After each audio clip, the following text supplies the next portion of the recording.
What's up, guys? Jason Guyman here, and tonight I've got Dustin back, and I had a great weekend. I finally got done all busy and all craziness of weekend training, and had a great training last week, and it's just been this past weekend was the first weekend I think I've been at church in almost 4 or 5 weeks because we've been gone every week. And so it's been finally getting back to normal. I got a bunch of videos that I'm trying to get edited and for you all. And so that is what we got here. And tonight I want to talk a little bit about just starting out a business, but I also want to talk about scaling it. Because I feel like I've gotten a lot of questions of people of, all right, last year I did 50, 100,000, but this year, what do I do? It's coming in crazy. I don't know what to do, how to do it. And we're going to run on some of these questions here of helping you to grow and scale. And so if you've got questions, we love to answer your questions. I think that I like answering your questions sometimes better than our own stuff, because I want to make sure you get what you need and are able to help you grow and scale, because that is the whole point of this business, is how do we grow and scale. And so with that, I want to talk about our product of the week is starter packages. We love starter packages. Starter packages are awesome. They have everything that you need in them. They're free shipping. They have all your males, your females. I still do it because it's simple. And I like simple, right? I don't like trying to figure out, do I got enough of this? Do I got enough of that? It comes with everything. So definitely go check them out. Again, christmaslights.io will take you there /kits, and that you will find all the starter kits. You can get them in 15 inch, you can get them in 12 inch, you can get them in C7, you can get them in C9s. Again, they work amazing. They got everything you need. The only thing I will say is you may need some more females, and you may need some more extension cord, because for whatever reason, you use a lot of that. So that is something that I would just say that you may want to make sure that you get that done here for yourself. So what's up, everybody? Again, we're hitting on that. I always like the book of the week, and I know this is not always this may not be the time for this book because you're already past this time, but it kind of is this book, and this is a great book. And this is Buy Back Your Time by Dan Martell. It is a great book. I highly recommend this book, if I can put it the right way. Buy Back Your Time. I know he was just on the podcast with, what's his name? I got to tell you now, because it was a great podcast. If you haven't listened to this podcast, I'd tell you to go listen to the podcast. If I can think of his name, the Ed Milet Show. It was an awesome podcast. Highly recommend that podcast too. The Ed Milet Show with Dan Martell. It was a great episode. So those are some things I would tell you to definitely go check out and make sure. So we got some people on here. We got Anthony. What's up, guys? Any tips for ground lights? We can hit on that. Jason, 7 calls in the last 24 minutes. Bro, those yard signs are crazy. That is awesome, awesome. All pre-qualified. That's even better. That's even better. You should start selling a scaling pack. Exactly. That's from Mr. Paul. By the way, this is Spencer from Monday's Call Taylor. Awesome. That's awesome. So hopefully you bought some more signs. I know you said you had gotten all your signs out and you had ran out, and hopefully you've got more signs, because that is awesome to see that you have 7 calls pre-qualified. So before we get started here too far, Dustin, just for anybody that don't know who you are, who are you, where are you from, just a little bit, 2-minute thing. Yeah, so Dustin with Lights at Wholesale. We're the ones behind the scenes when you go to christmas.io. We're the ones that ship them out for you. We have 3 warehouses around the nation. We have one in Utah, and then we have one in Indiana and one in Texas. So we can get your shipping pretty quick. A little bit about me. I started doing Christmas lights almost 20 years ago, and I actually didn't like it very much. I didn't like really being on roofs very much. And I didn't like being in the cold weather. When I started, it was middle of November, and we had a foot of snow here in Utah. And I was working with one of my buddies doing it, and I'm like, never again. And then like 4 years later, I came back to it, and I'm so glad I did. So we are doing pretty well. We also do permanent lighting as well. As you're telling Jason, we're booked with Christmas lights. We also do permanent lighting. We have Christmas lights everywhere. So it's fun. All righty. That's not let me share that. Awesome. So let's start off of when you're starting out and you're figuring out what you're doing and getting it growing. What are some signs that, hey, you know what, I need to start adding people? I've got to the point that I need to figure out who I need to hire, and we'll talk a little bit about who do we need to hire. But let's talk about when is the point, and I kind of hit on this earlier of, you hit 100,000 last year. I always tell you people, you can usually hit 100,000. You can even hit up to almost 200,000 by yourself. You and one other person, maybe two helpers. But when is the point that we need to start hiring other crews? Yeah, so it reminds me back when I first started. It's kind of funny because I probably about my third year, I was on the phone, and I bet a lot of you guys, actually, a lot of you guys do this because we answer the phones. You guys are up on roofs, so same thing with me. I'm up on a roof, answering phones, scheduling appointments on a roof. I would be sitting down on a roof, and it was funny because my older brother Lane called me and he said, "What are you doing?" I'm like, "Oh my heck, I'm so busy." And he's like, "Well, where are you at?" And I said, "Well, actually, on a customer's house, just sitting." I said, "I've been sitting at the same spot for 45 minutes because I keep having all these phone calls coming in." And he's like, "Oh my goodness, you need to get a secretary. What are you doing?" And I'm like, "Well, I mean, now you tell me, So that's when I hired my wife, actually, because she was the first one. At the time, she never worked in the business, and she had a pretty good job. And I kind of said, "Ashley, are you okay just to, take a little leave and notice?" And anyways, she's been here ever since. So it wasn't a little leave. So, but yeah, once you realize you're doing everything, you don't have enough time, you definitely have to hire. Don't make this mistake of me and trying to do everything yourself, because at the time I was doing all the quotes, I was doing all the scheduling, I was installing. I had another guy that was helping me at the time as well. I had a couple of employees, but I was doing way too much, and we were missing calls. I was missing, it was going way too crazy. So a good time to do it is once you start seeing that, you know what, I'm going to be pulling out my hair if I don't get some help right now. You better get someone. So. And I agree 100% on this. I think this is probably where a lot of people struggle at it, figuring out when do I need to hire them. And then the next thing is who do we hire? Do we hire a technician? Do we need to hire someone to answer the phone? Are you going to answer the phone and get the quotes out? And so I just had a message on my mentorship guy. He was like, "Oh my God, I don't know what to do." Right? I've got my guy. I've hired a crew to get lights up, but they're not able to do it 100% by themselves yet. I haven't got them trained up enough because they've only been working for me for a week or two.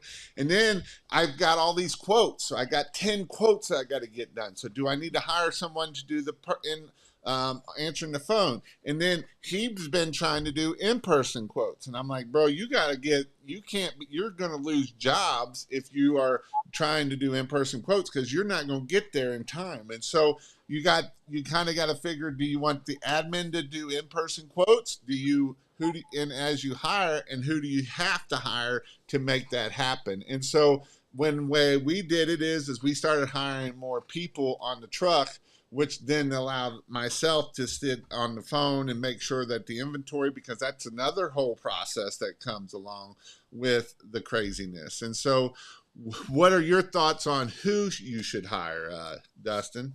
Well, you said something really important. The most important position, I believe, is the person that answers the phone, right?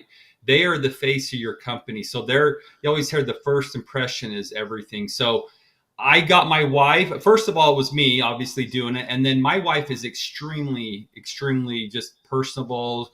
She can start up a conversation with anybody. So I'm like, Ashley, you have to do it. So yeah, you want to make sure that you get someone that has some attitude with them, like a good attitude, and talk friendly with people. But yeah, the very most important position. So if you cannot find someone to answer your phones that are friendly and kind of know what they're talking about, I would keep answering the phone. So, um, but yeah, the easier part for me was to what I like to do is I like to train. I like to train personally. So I would be the one training at the time. So I don't recommend getting a manager yet. I recommend if you're just starting out, you want to be that person since you probably done all the roles to be the one training and making sure that they're doing what they're supposed to. And then what you do is you kind of leave them on the job. And while you're doing another job and come back and check on them, with the guys. So that's kind of how I did it. Definitely, though, the very most important thing is to make sure that the person, again, answering the phone is huge. A lot of the people that answer your call are actually, at least in my area, are ladies. And so why not get a friendly, person that, ladies like to talk to ladies. So it always works out good that way. Females are your best friends for answering the phone by far. And honestly, I would agree 100% that answering the phone is the most important part because even as even as saturated as Utah is, I guarantee you, your wife hears a lot of times, well, nobody else answered the phone, and you all are the first ones to answer the phone. And there is hundreds of Christmas light installers in your area, and it is one of the most critical parts of your business is making sure that you get that phone answered. And I agree 100%. Females can pretty much outsell most males probably 3 to 1 because a lot of the time is they don't sell the bulb and they sell the experience, right? They can figure out what that what the pain point is, and they do amazing at figuring that out. And that is definitely something. And one thing I'll go a step further is when you are training that person, go ahead and start writing those steps down, writing those processes down. So if something happens to that person, now you have videos or you have looms so you can show them what they need to do. And if they have questions, they can go back to their little library of videos of how do I put a person into the CRM, because they don't need to come to you every time to figure out how to do this. If you have a library of ways to keep them, and this is part of scaling because it's the same way when we're hiring technicians. If we got to go do a technician every time, I'm not saying you don't do it the first time, but the next time when they have issues, they can go and look at a video of, hey, the lights ain't working. What are the steps I need to do to make sure to check the lights instead of calling me every time? I don't need that. They can figure this out on themselves. And this is definitely part of scaling because once you get 5, 6 crews going, you will be going crazy. You can't take it all on yourself. And so obviously at some point you're going to pass it on to somebody else that they're going to do the training, and now they got the videos that they can follow along too to make sure that is good to go. Yeah, This is totally. good. Advice. Advice.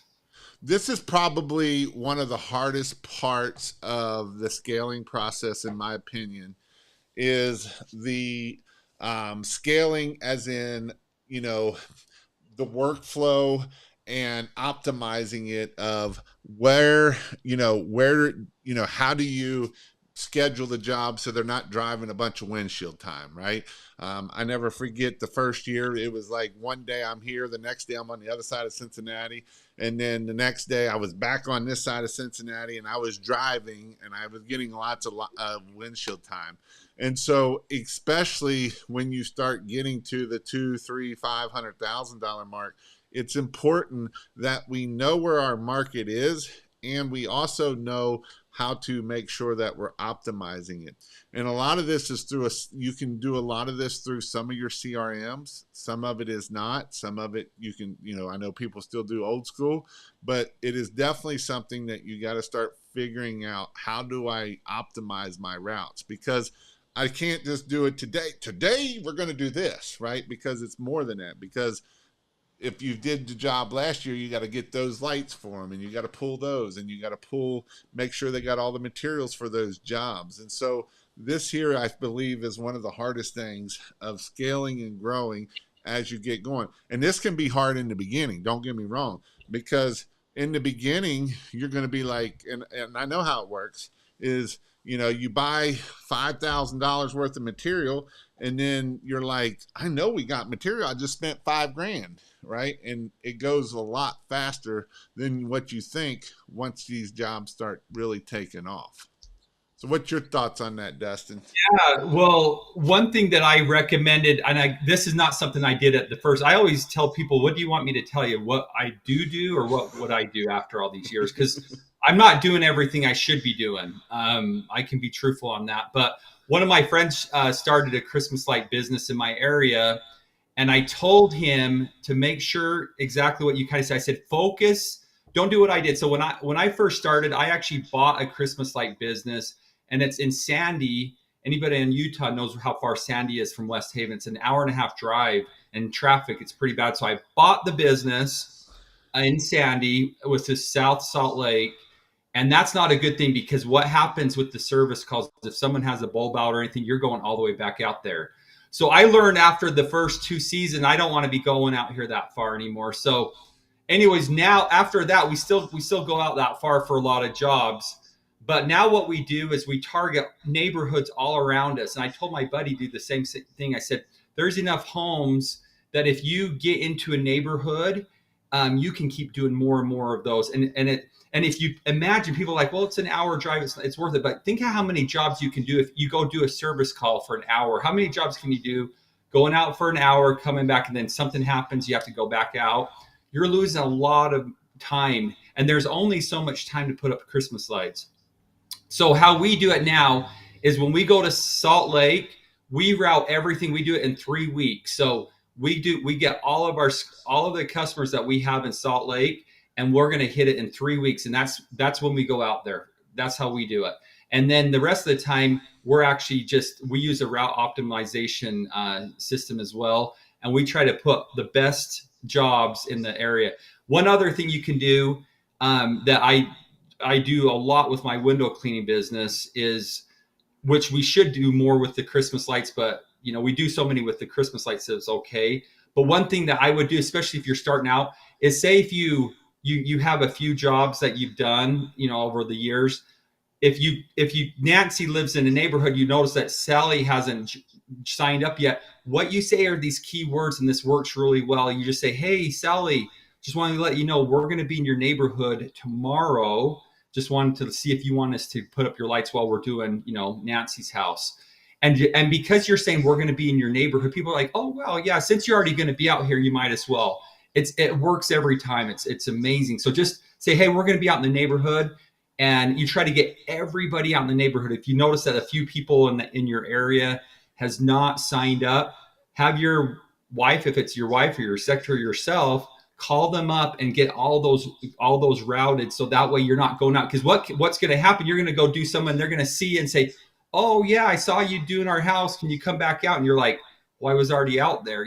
So, but yeah, all that stuff. And I'm a huge thing on time is money. I mean, that's how we do so many jobs, is because we try to be as efficient as possible. A lot of it is just the drive time. If you can eliminate a lot of that drive time, you're going to be able to do more houses.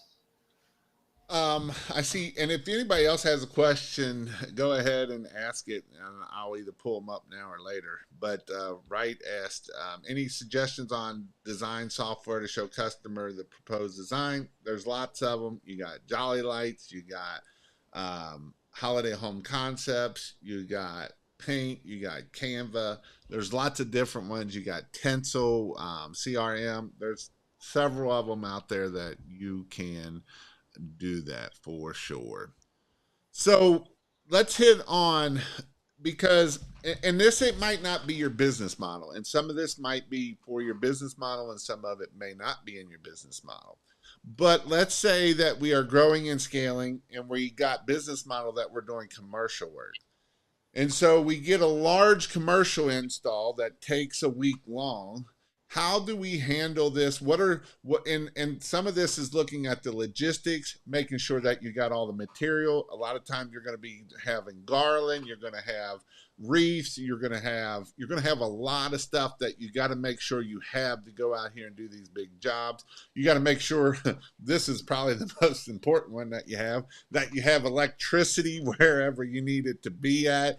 And so these are things that are all important for these large jobs. because I've been on one large job and you get there and there's no power, there's no electricity, and you're like, well, crap, what do I do now? And so, what are some things as we look at these larger jobs? And then, like I said, the other thing about these larger jobs is too is if it takes a week, now you don't have those guys installing on other houses, so now you're going to get backed up on that. And some of these HOAs, especially your HOAs, you're not allowed to install to the week before Thanksgiving or the week, 2 weeks before Thanksgiving. And so, what are some things that have, and these are the things that I've always done, however we dealt with them. Once you get 3, 4 crews, it's a little bit easier because then we can put 1 or 2 crews over here, go knock it out and get it done. But when you're in that area where you only got 1 or 2 crews and it starts backing you up, so what are your thoughts on how do we handle these large installations? So what we do in my job, in my business, is we will put all of the bigger jobs together. So we're gonna, and you're gonna learn those jobs. Your first year, you're gonna figure, oh wow, that one I definitely want to make sure we have some good manpower. And so you kind of put all the jobs together. So we have our big jobs all laid out, and again, we try to get our most experienced guys on those jobs so they can knock them out. And the other thing is we try to have the same employees go back to those jobs because, like Jason said, they'll know, with the electrical, the power, they'll know where, oh yeah, that outlet doesn't work never, or that one trips this, or vice versa. They'll kind of know the job, and where to put everything. They look at the drawing, but also they'll remember a lot of things if they go back. But yeah, so again, we just put all of make it so simple. Do all of them. Don't have these little jobs and then go do a big one because, like Jason said, you're not going to be prepared. When you kind of know you're going out for a fight or a battle, you're going to be prepared. You're like, guys, we have our big jobs this week. We're going to get those done. Versus you have these little jobs, you're not really prepared. Right. So know that, hey, we're the week of whatever this week, we're going to do all our big jobs, get them done, and then you're going to be able to be a lot more effective that way. And that's how we do it, is again having our more experienced guys doing it. And then if you're just starting out, it's going to be you're going to one thing I recommend is do your drawings, that you do everything, map it out really good so other employees can see how everything's laid out. And then again, if you go back to next year, you'll probably want to show them and then make sure they really understand. And again, have the big jobs lined up so that you're doing all of them together as much as you can. Yeah, and I know a lot of times people are scared of the big jobs. It is scary to see some of the big jobs. We actually got to bid on Kings Island. Kings Island's a big park here, theme park, and it was a big job. It was almost a $350,000 bid, and it took us a week just to get the bid to figure out how many lights and how many manpower are we going to need, and how do we get manpower for a big job like this. And I think it's one of those things that a lot of people would have just probably passed on it, but this came in September, so it wasn't real busy, and we learned a lot by saying yes. Did we get the job? No, we didn't get the job, but we learned a lot of how do I make sure I know what my manpower, where can I get manpower, how much do we have to pay for manpower? And there's a lot of things that we can do that you will learn that otherwise you would never know that. And so that's something that is important. And we did lots of HOAs. We did a bunch of HOAs. And so, getting into those HOAs, and once you get into one, you can get into more. And so that's something that the one HOA, we did almost 40 trees in there. That took, the first time that we did it, it took a week because we didn't know how to do trees very well. Next time it only took us 3 days. And so it's one of those things that you learn and get efficient at it, and it makes things a lot easier and a lot faster. And that's how I learned how to do trees, because the first 2 years, guess who did the trees? This guy. And so I learned how to become a good tree guy, because when you do trees, you learn how to do trees. And on this one, you not only had to do the trees, you had to dodge the cars that were coming in and out of the HOA. So that even made it more fun, that you didn't get hit by a car as you're doing it. So as we do this, and we are just so everybody knows, we are just getting into the season. Like, I know Dustin's been he's been installing for 2 months now, but that's because he's been in business for 20 years and has a 20-year customer list, and that's a little bit different. But for most people, if you started last year, you're probably starting right now, and you were noticing that your phones, and yes, your phone might have been ringing this past couple weeks, but in all honesty, a lot of those are tire kickers, and they're not actually ready to hammer down on it. And so now we're in hammer time mode.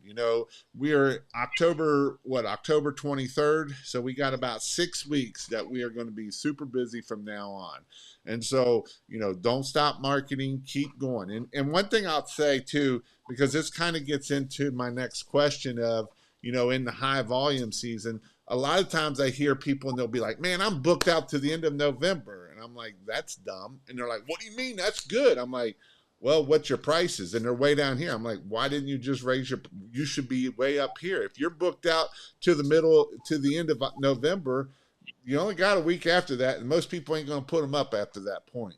And so that is something that you need to think about. In fact, one of the guys in my last class, he's like, man, I only got like 5 slots. I'm like, well, you need to double or triple your price, or you need to, hire another crew, one or two. You got to pick one or two. You don't get both. You got to pick one or two. And so it is important that we don't fill our schedule up with just these people when we're leaving money on the table by not raising our prices and when we have these pouring here. But back to my question is how do we keep operations efficient and meet clients' needs without sacrificing quality, and with getting this done fast, but not messing up on safety? Because I feel like a lot of times when we get in rushes is when we get hurt, or we will get someone hurt. And the last thing I want to see is someone fall off a roof and die, because that's what can happen. Or you fall off a roof and you're eating through a straw the rest of your life. And a lot of times all it takes is just 1 second that it's going to change the life of you forever. And so with that, I want to hear a little bit from you, Dustin, of how do we optimize when it's in the go time season? So that's one of the reasons why we start, because, and not everybody has to deal with snow, but in Utah we do. So we try to get it done early because we know snow is coming up, and obviously when you're working in the snow, it gets 100 times more dangerous. So. But we try to get all of our jobs done before it gets bad weather as best we can. To answer your question on safety, you have to let the employees know that with everything that they do, that their safety is the most important thing. So I think the best thing to do is you can't just tell them one time. You have to continually tell them your safety is more important. And if you see them do anything dangerous, especially, when you're younger, when I say younger, I'm 45, so I'm getting up there, but a lot of these guys are in their 20s and starting up their business. But if you see employees doing things that are dangerous or something that you think a little risky, you let them know right now, hey, I don't like that, and put a stop to it. Don't just kind of laugh about it. When I first started, I had this guy, he was seriously like a ninja guy. He could climb up a house without a ladder a lot of times to get on the roof. I'm not kidding. And so I used to I was younger and I'm like, that is so cool. But then I realized he was doing it on bigger and bigger homes just to kind of, be kind of cool. So I realized that wasn't cool. The other thing, he would walk down the ladder frontwards, which is not safe either, not kidding you. So he would just do these crazy things that at the time when I first started, I thought was kind of cool. I was in my 20s too, but then I got, in my 30s, and I realized that's probably not the best thing to do. But yeah, so you always tell them how important safety is. A lot of companies will give, actually bigger bonuses because they were safe, they didn't get hurt, versus how much they brought in. So again, safety is huge. And the other thing is what we do again is we try to get all our stuff done. To answer the other question you had with customers, coming up, when you raise your prices, you get work. We try to get all of our installs done before, and we're not going to quite hit it this year. Actually, I told Jason before we start, we're pretty thinned out with everything we're doing, but we try to get it done before Halloween. Now we're going to be a little bit late this year, but The reason why we do that is because, guys, most of your biggest paying jobs are after Halloween. The people that are like the last minute people, and like Jason said, you don't want to be that person that's booked out all the way to November, because these are the type that these people, they're serious, so they're going to be paying more money than the people that called you, in October and September. Those are the price shoppers. They're just checking around. They're kind of curious. But the people, and I'm actually kind of like that too. I'm kind of like now moment. So I don't really shop around for price a lot of the times, which I probably should sometimes, but a lot of times I don't because I need it now. And so these people, the customers are the same way, where they're like, they want it done. They have a party coming on. And then, like Jason said earlier, you answered the phone and they called 8 other people. They're sick and tired of talking to, trying to get a hold of someone. So you give them a bid. They're like, oh my goodness, you answered the phone. You seem like you'll do a great job. You have some good Google reviews. I'm going to go with it. And so again, you want to make sure you have a free schedule that you can hit the biggest paying jobs. The later in the season, the bigger that they usually go. So middle November is huge, huge. When you're in late November, if they're calling, you want to make sure you're answering, that you have hopefully you have, again, when you're just starting out though, you're not going to be able to plan everything, but it's going to take some time, to do that. And this year, just so everyone knows, Thanksgiving is at the end of the month. It's the last Thursday of the month, which kind of sucks for Christmas light installs, but that's going to also make a lot of urgency of that last week going to be crazy, because it's the last week of, and always the week of Thanksgiving is always your busiest week. That's when people are like, oh crap. But when usually, if that Thanksgiving is the week before, it's you got the week of November, because then they're like, oh, I still got the end of November to get the lights up. But when the lights are at the end of the month, that last week will be super crazy for people trying to get these lights up. Um, let's see. I seen someone ask the question here. Is it worth reaching out to HOAs in the first of the year? You guys are inspiring. I would say one thing I would do this year is go around and see who all is getting it done. So that's something that you can kind of see. And then I would start reaching out to your HOAs moving forward, not just the beginning of the year, but all the way up into about August, September. Usually their budgets and everything are set by that August date. So that's kind of when you want to make sure that you are getting that stuff done there for that. What's the most effective way to label photos for takedown to ensure efficiency installation for the following years? My side, I like to do zip ties, and I like to kind of keep it simple because I'm a simple type of person. I don't like to complicate it too hard. You do one red zip tie for first floor, two red zip ties for the second floor, and also I like to use red for right. So you put them on the right side of the house with red zip ties. So that kind of keeps it pretty simple, and that will get you most of it. And then your peaks, you can do either in pink or something like that. Pink for peaks, if that gets you one peak ribbon on one, and you can work yourself across there and put two, three as you go, is another way that you can do it.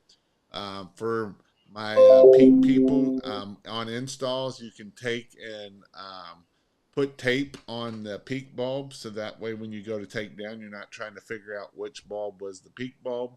And so that's some things that you can do to get that for takedown.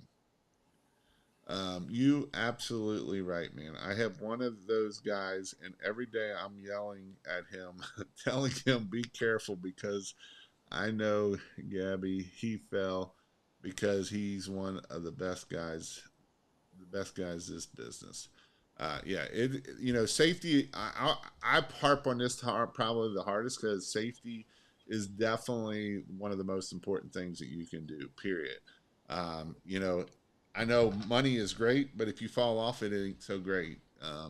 You know, I know Skeets, he fell off and broke both legs, and he was out for months.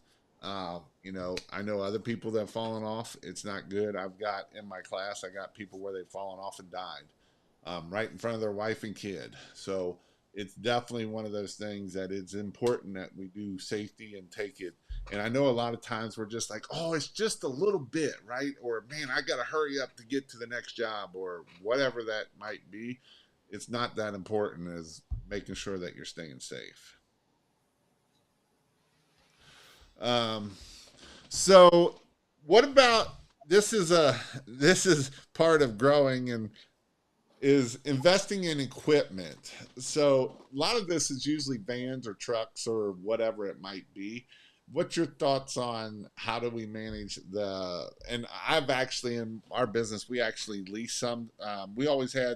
We had 4 rigs for pressure washing, so I would tear 3 of them down and make 3 trucks for pressure or for Christmas lights. And then we had a van, and then we would actually rent a van sometimes. So, what's your thoughts on equipment?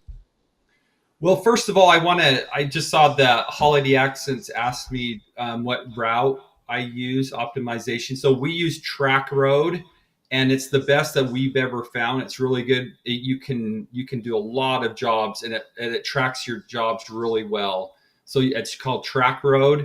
I've been using it for a long time. So I want to make sure I answer that. So for the vehicles, Jason, what we do now, again, this is very important because it depends on what your main business is. If you're a landscaper and you already have trucks and trailers, keep the trucks and trailers, right? So don't go out and get a van. Don't get more equipment that you don't need, more vehicles that you don't need. So with us, we're window cleaners. So we don't use trucks like big trucks to pull trailers all the time. So what we do is we use cargo vans, a lot of ours. Now we do have some mini trucks and we do have trailers as well. But if I could go back again, I would base it off of what my service was, what my industry, what I come out to. So we use, we just use small cargo vans. And again, what we do though is we have everything prepped. So you can do that if you have everything prepped, ready to go.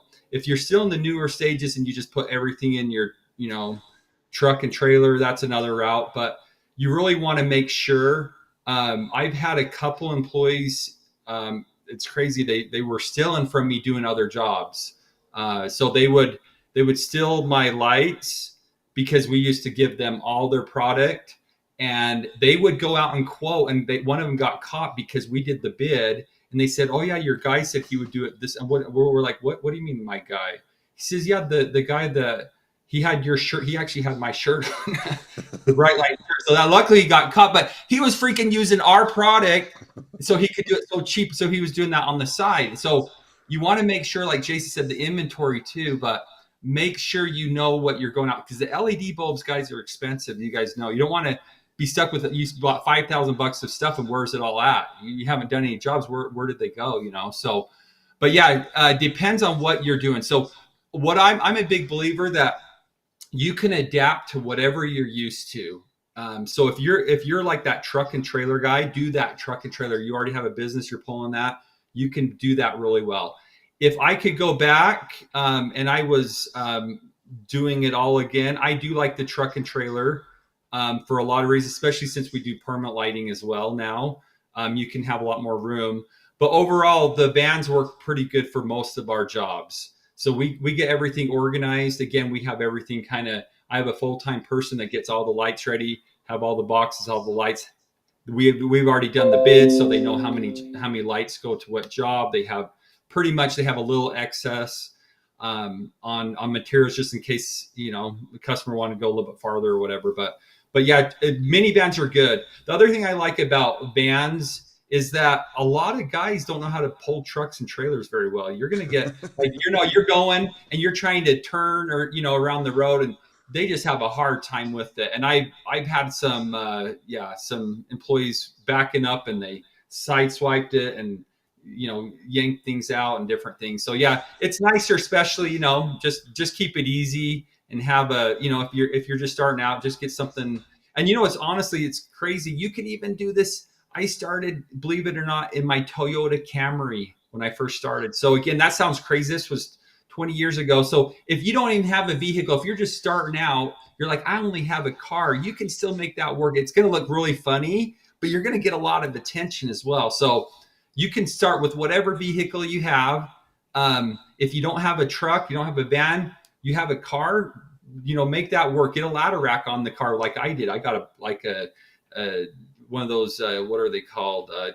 Thule racks, and I got some ladders strapped up there and made it work for my first year. So, but yeah, do what you have, whatever money you have. Don't spend all your money on vehicles if it's your first year as well.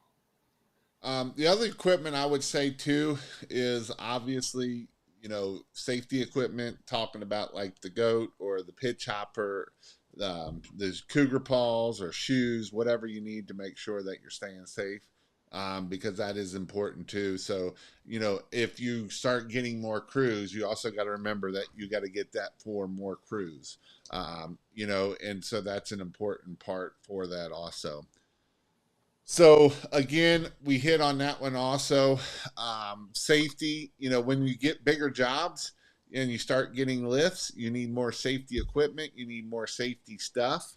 If technically, if you're using lifts, you're supposed to have a hard hats on, you're supposed to have the vest on, you're supposed to have a harness on, you're supposed to have a walkie-talkie, you're supposed to have cones. And so there's a lot of things that, like, when these bigger jobs you do, you got to have lifts that you may need a lift. And so it is definitely something to make sure. This is probably one of the most important parts of growing and scaling is communication. You know, I know I had a big discussion yesterday and I kind of poked the bear, and I like poking the bear some, about peaking the bulb versus not peaking the bulb. And Paul Gardner called me yesterday, and we had a long discussion, and I'm going to kind of hit on it a little bit of why I feel so passionate about peaking the bulb versus other things. And I feel like I'm not against peaking the bulb. I don't care if you peak the bulb or not. But I'm gonna hit on something of, I'm gonna kind of explain myself from yesterday. So, a lot of people will tell you you're not professional. And in the same thread, people are like, I won't post pictures because I don't want to be slammed and all of that kind of stuff. And in my group, I don't like that, right? I want you to be comfortable to be able to do stuff and not be worried about that you're going to get yelled at. And um, so this is why I say that. Because what will make people go out of business versus what not keep people out of business. And so a lot of people are like, I pick the bulb no matter what. But they're also the same ones that don't answer their phone. They don't communicate. And Paul is here, and he likes my Peaky picture I put up yesterday, my bald Peaky, Mrs. Peaky. And so the thing that I say is, and this is the reason why I say this is for, is, I told Paul, I was like, Paul, you communicate to your customers, I bet, through the customer journey, right? And what does the customer journey mean? That means the time they see your ad, to the time that they call you, to the time that you call them back, or you get the quote, you touch them, you touch them, you touch them, you when you tell them that you're on the way, you're telling them that they're done, you are right, you have several touch points. And most people starting in business have very few touch points, right? Because they don't know how important it is to have all of these touch points. And I'm like, you have 50 touch points.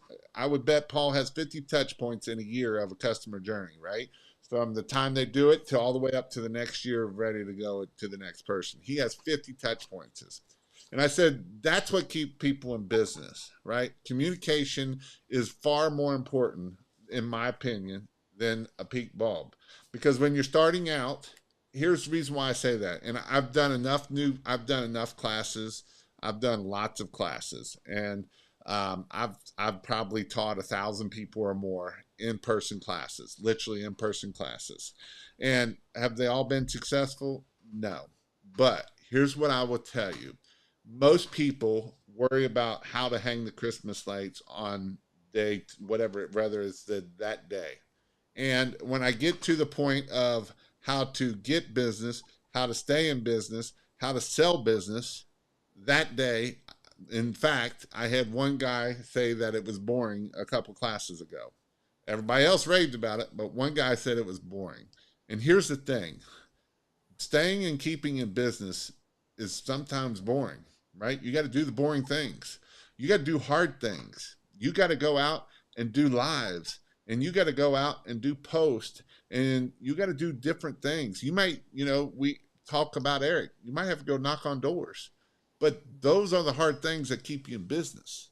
And so that's my opinion about this here. So back to growing and scaling, communication, I believe, is one of the most important part of the whole point of scaling.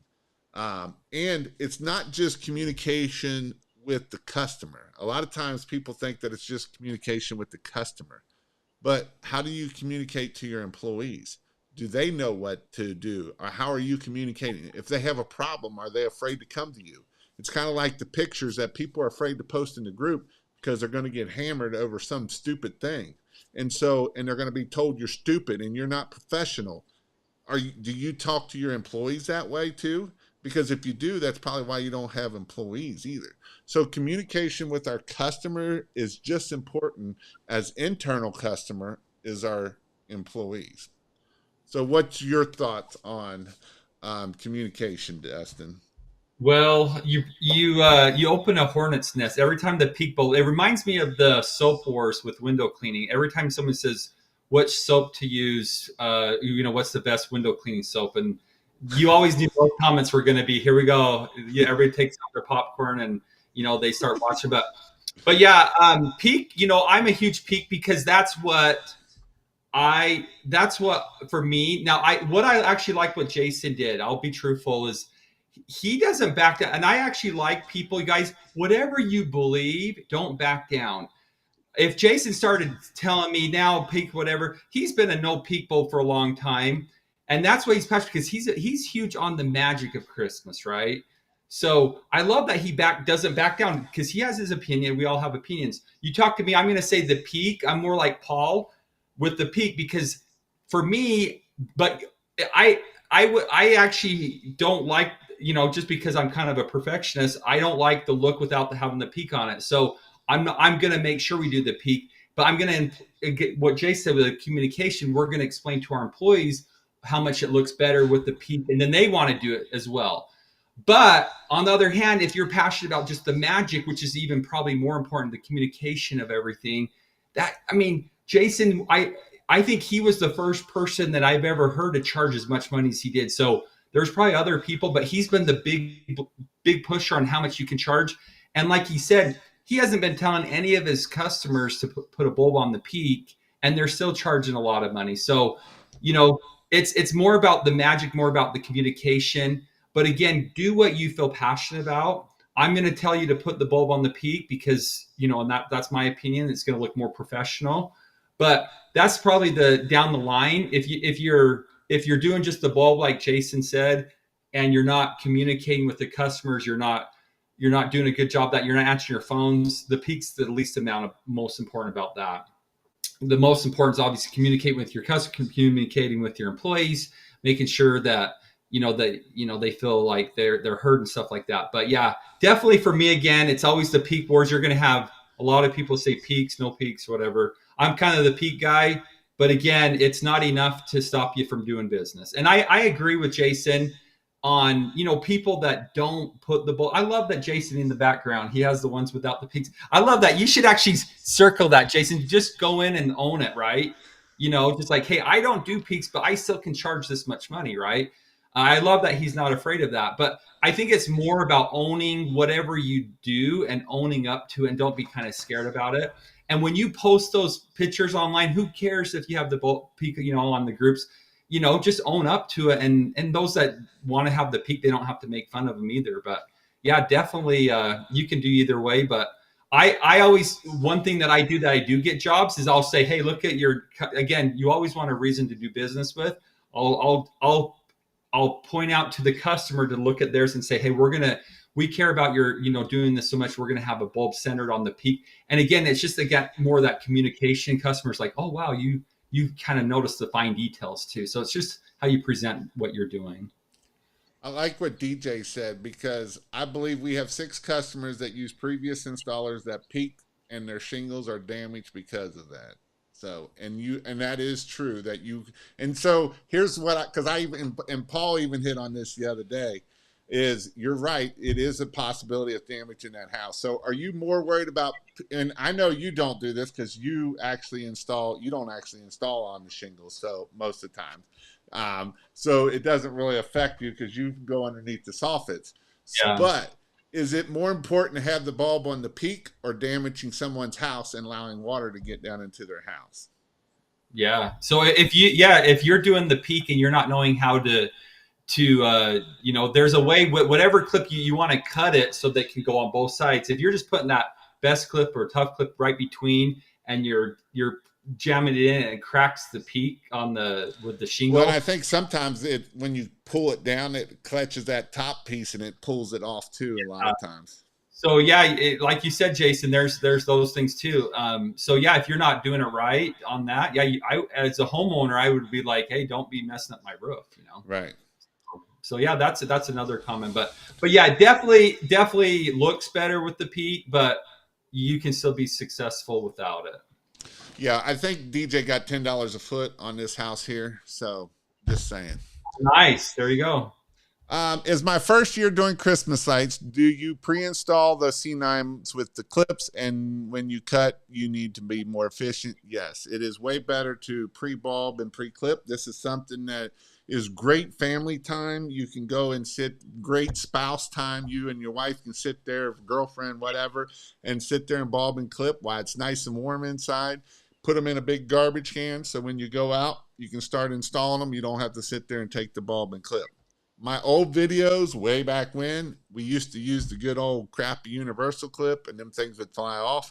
But ever since that, the best clip or all the enclosed clips came out, and it makes it life a lot easier. So that's definitely one of pre-bulb and pre-clip. To be able to cut the power off the roof is golden too. I learned this less than the best money I've spent. Yeah, I actually got two remote timers, christmaslights.io/tools, that you can put in the vest, and then you can just pop the button, turn the lights off, cut it, turn them back on, make sure this definitely works well. So when you if you're over on 112 peak and you look over and you're like, crap, there's a bulb out over there. So now you got to scale back down and scale back up to make sure that you're running with the power on. And you do want to make sure you cut the wires with the power off. Otherwise, it's going to pop the breaker. I used to have an employee tell me, Jason, if you just cut it fast, it won't pop the breaker. I'm like, quit that, will you please? We got a Toyota Matrix here. What is the returning rate for previous customer? In my experience, it's about 80%, 70 to 80%. Usually your first year, it might actually be a little bit less. But once you start getting a good customer base, it's about 70, 80%. Sometimes it can be more, but you're going to be around there. What's your thoughts on returning rates, Dustin? Yeah, so that's about right. I think we're a little bit lower this year than we have been, and again, I think it's because of the permalites, but we're usually around in the high middle 80s, and this year we're about, I don't know, a little bit lower than that. But yeah, the good thing about Christmas lights though, that is a pretty high response because a lot of people are moving as well, so you're not going to be able to keep 100% because there's people that move, they move out of town, they get better jobs, they move different locations, stuff like that. But yeah, I would say that's a good place to be at. Yep. Mr. Eric, he came to our class. I'm going to get him on here one night. He's got to get on here. Guys, I really appreciate your knowledge and offering support constantly. Lots of experience between you two, and I've learned a lot. Thank you, Jason and Dustin. I learned a lot from you too, Eric. When he came to our training, Jason, what was it, two times ago, 2 or 3 times ago? Eric didn't say a word the whole training. He was over in that right corner, and he was just so quiet. And then when we went out to dinner, I sat right next to him, and he just kept going. And I realized this guy was kind of like a Paul Gardner, where he knows a lot. But you knew Paul knew a lot because he's usually the one talking in the groups when you're doing trainings. But the difference, Eric is like he was so quiet, but then he knows so much. this guy, and we're going to talk a little bit about him. I guess me and Jason have been talking about him. This guy knows how to like knock on doors, and I think he's close. How many jobs now, The Jason? last Like I heard, he did 315, but I'm sure he's done way more than that now. incredible. And one thing that he mentioned, I'm at the very beginning, Jason talked him into going higher this year. So I think he was around $8 a foot this year. Before he was like 4 or 5 or something like that. But he went up higher at $8. And I asked him when he was sitting, I said, is it any harder to close at $8 a foot? And he says, you know what? Actually, it's about the same. I'm like, what? That's crazy. So there you go. He's at 367. Good job, I know Eric. last time he said his average ticket was like $1,400. So yeah, incredible. And this is basically year 2 for him. So it is definitely awesome to see that he's killing it. And, I want to hit on something that you said too of, a lot of times people don't do it, but, when we have these classes, obviously that you learn a lot in the classes, but reality is you learn a lot more at dinner, right? Eating food with each other, you learn about each other, you get a lot more information at that point. And so I think that is very important I always try to eat with everybody. Even when I have the class here in Cincinnati, I try to go to eat with you all. So that way, I feel like that's time that I get to spend with you, and not just me with you, but you with other people, right? You get to sit down with people with like Eric that is a genius, right? He had a large other business he's been door knocking for 30 years. And so he knows how to door knock. I never seen anybody door knock personally in my area, or anybody really talked about door knocking until he kind of hit on that. So that is definitely something. I'll be on this podcast to speak how this podcast transformed my life and helped me get to 6 figures. That's right. Peak matters, but I understand where Jason is coming from. There was a few jobs last year we didn't peak, and it kept me up all night. Never again. Well, you were up all night anyway because you're crazy, dude. Looking ahead, where do you see opportunities for further growth in Christmas light in this industry? Where do you, if you put on your future goggles, Dustin, where do you see us going at in the future? That's a good question. So there's a couple of things that's going on right now that we have found out. One obviously is the permanent lighting. The other thing I don't think I've told too many people that we're doing as well. I actually invented like 13 clips, and I've kind of kept them, experimenting on how they're working. But we are actually putting permanent lights. They're Invisilights for seasonal lights. So we've been testing that out, and it's been working really good. So there's going to be, when we go out and do bids, we'll give them now 3 bids, one for temporary lights, one for temporary lights if they want color lights, color changing lights, and then one for permanent lights. And so the clips, when we do the job, it only takes like not very much longer to do, and you're able to charge a lot more money. Now, if you're charging $8 a foot, we're actually charging, close to $16 a foot for the seasonal light kind of thing. And then we're at $30 a foot for permanent. So it's working really well. We're one of the first people doing it in my area, maybe, out there. But yeah, I kind of see where, I don't think temporary lights are ever going to go out of fashion because there's people that just do not like them. I shouldn't say, temporary light. There's people that just do not like permanent lights. They like the thing that putting up and taking down. And that's again why we kind of started doing the seasonal lights with the RGBW lights as well. So that people can actually put them up, they can enjoy them for Halloween and stuff like that, and then they can take them down. Because a lot of people, it kind of almost takes the specialty with them if they leave them out all the time. But then there's other people that absolutely hate paying for the service, so you kind of get all of them. So if I could have my vision, obviously the permanent light is getting bigger and bigger. The last time I heard, we're getting more calls now that for the first time ever, we're getting more calls for permanent lights that people are calling permanent lights than seasonal lights. It kind of, for us, it's kind of pushed over that now. And I think it's going to happen eventually to everybody's area. But again, I don't think seasonal lights are going anywhere. A lot of people still can't afford permanent lights, so it's going to be still like something that they're going to keep an eye on. But if you offer all three services, you have something that they can build up to. DJ asked, "Do you have light clips for permanent lights yet?" We do, DJ. We do. We'll have to talk this week. Yes, they're awesome. Did So this container finally come in? no, the container hasn't come in yet, but we've been air shipping them out. It's crazy, yeah. But yeah, the container doesn't come out until like you know maybe the 10th of November, so we're still a little bit away. But I do have them. I'm air shipping them out. But yeah, it's working really good. So that's why I haven't That's really let too many people know about them too, because I don't want. We only have so many that we can get, and so the people around us that know about it, they're obviously getting them. But I wanted to also test to see if they work really good before I started letting everybody know, and bring out a bad product to the market. But yeah, it's working out really good, and yeah, it's something that I think a lot of these temporary guys that do the seasonal lights, they're gonna love it because you can make a lot more money, and it's still very easy to do. Are you pointing them out or down when you're doing temporary? Because I bet them things would be bright if you're pointing them suckers out, aren't they? So on my clips, I actually have clips that they can either point down or out. And so to answer your question, we if you're doing temporary though, you want them pointed out. And why do you want that? Because then they want to take their lights down. They are bright, but they honestly look like if you go by one of our jobs, they look like a A typical. C7 or 9.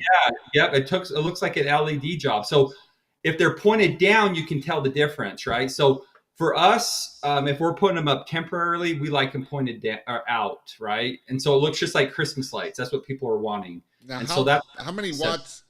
How many watts are they? How many watts of a Christmas light temporary versus those pull? That's a good question. So the permanent lights, the RGBW lights, are only 1.44 watts, and the LED bulbs are about a half, about 0.58 to zero point 0.9. So a little bit less, but yeah, they still go a far distance. We also got, I haven't told Jason this either. We also got new strands of lights that can go a lot farther without power injecting with the permanent light. So, and then we got our app that came in as well, the one that's easier to do. That one's come in. So there's a lot of exciting things that's happening. So Sweet, sweet. Thank and I think that's the thing too. As technology has exploded here late recently, I think you're going to see more and more of it with the Christmas light side of it, aren't you? yeah, and the thing about it, and I always tell people, even if you're doing permanent lights, guys, I've been doing permanent lights for this is my sixth season now. We started with obviously a different thing, but we've already noticed that it's just like anything with technology. Technology keeps getting better and better. We're already noticing that things are getting better and better. It's like your phone. How many people still have their first iPhone or and customers are fine, keep paying. They want you let the customers know now, hey, we have a better system. Do you want it? And there's going to be a lot of customers that's going to want that. And one of the people that when we did our training last week, we were talking about it, and he's actually promoting our temporary lights like this. So he's allowing them to people that can't afford permanent right now. He's just putting them up, so they can have some functionality of those. And then eventually they're like, hey, let's go ahead and do the permanent lights as well. And again, things are getting better and better. Next year's even going to be better. And that's the neat thing. It's not going to stop. So you're going to have continual money. And a lot of people are wanting just to do lights year round. And this is an opportunity that they can kind of throw out everything else and have their guys just focus on lights. So Greetings from Manchester, England, brothers. Awesome. Well, again, go check out christmaslight.io if you need lights. You get free shipping, which is huge. Again, as Dustin said, we work together. So you get shipping out of Texas, out of Utah, and out of Indianapolis. He did a report, and pretty much anywhere in the country, you get it within 2 days. The second one is 1 day, and then last there is a few places that it will take 3 days depending on where you are at. But majority of of everything you will get your shipping in 2 days. Again, it's free shipping if you spend over $400, which in Christmas light that's not too hard to do. But it is definitely something that I go check it out. Again, I go check out my website. I've got a lot of free information on there. I just put up a blog about how to measure houses easy, 2 different ways. I've got lots of things in my blog. I've got my YouTube channel, which is going to be getting a lot more stuff. I've videotaped about 250 things. I have about 250 videos that I'm working through and getting stuff into my editor. And so that'll all be dropping here shortly. So again, if you're not in the groups, get in the groups. There's a lot of information in the groups. I've got christmaslights.io/group. You can go there, or you can go to Lights at Wholesale's group. Again, there's lots of valuable information at both of those Facebook groups. Again, what I'll tell you is it is getting go time. And it is, I know a lot of times people get discouraged and they're like, man, Jason, my phone ain't ringing or whatnot. Well, it's getting that time. I always tell people until November 1st comes, especially if you're just starting out or you're not very seasoned, you're really not going to get going until November 1st. And even sometimes it might even be a little bit into November. And so some people will say, when is it too late to start a Christmas light business? It is not too late to start a Christmas business. If you go to christmaslights.io/IPT, I have one more training. I took it off. I'm going to add it back because I've had about 3 people ask me about Christmas light training. It's next weekend. It's only a 2-day class, but it is not too late. I know Jason Murphy out of Louisville. He started on November 12th, and he ended up doing like 40,000 his first year, and now 4 or 5 years later, he's doing almost. I think he is doing $1 million a year. So it is definitely not too late. I had several people do the last year. I did a class that weekend, and several of them. Last year, I actually had a guy hit $100,000 from just the month of November. So if you're willing to do the hard work and go out there and get it done, I would say go do that. It is worth it. And some people are like, well, what if, is it too late? And I would tell you start in December, because the more you learn this year will put you 10 times ahead of next year, because then you'll get photos this year. You'll learn the stupid mistakes that you screwed up on. You'll learn a lot of things that next year you'll be able to supercharge yourself and understand what you got to do and what you got to do better. So with that, Dustin, any words of wisdom as we jump off here? No, I'm just excited for you guys.